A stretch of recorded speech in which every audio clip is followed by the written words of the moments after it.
Hello, my name's Anthony. I'm wondering, are you celebrating Passover this year?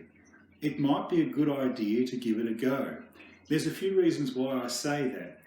When you look at the original Passover, at the time in Egypt, they were in slavery. And when you look at the world today, it is in slavery. It's in slavery to the financial system. It's in slavery to the gods, the false gods of this world, and to sin. If you look at society today, there's sin everywhere. There's the false gods, there's all the Greek, Roman and other gods in our system, in our church system. And also when you look at slavery, you look at our world system. We're all working like slaves. We're not really getting ahead.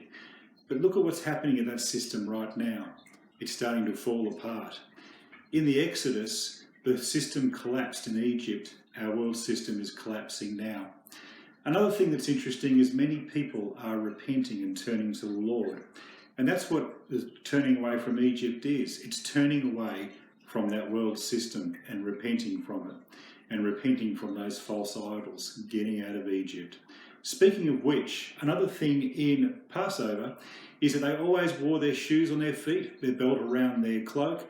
They were always fully dressed, ready to go with a staff in their hand at a moment's notice. And the idea with this was that they could have to go at a moment's notice. Think about today. We have to be ready. Jesus' return is very, very soon.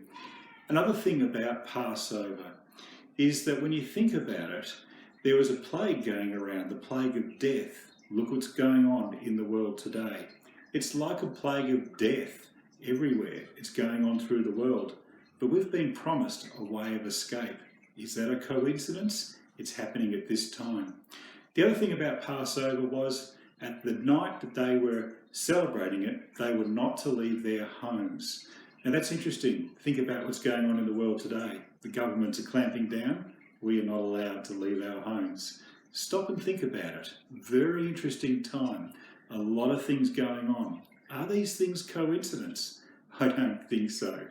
Maybe you should just have a simple celebration of Passover in your home and think about these things. Oh, one other thing. They always have a spare seat at the table waiting for Elijah to announce the coming of the Messiah. But Elijah's already come. His name was John the Baptist. Could it be Jesus coming this time? He says, "Behold, I stand at the door and knock. He who opens the door and lets me in, I will come in and dine with him." Is this talking about Passover? Food for thought. God bless you.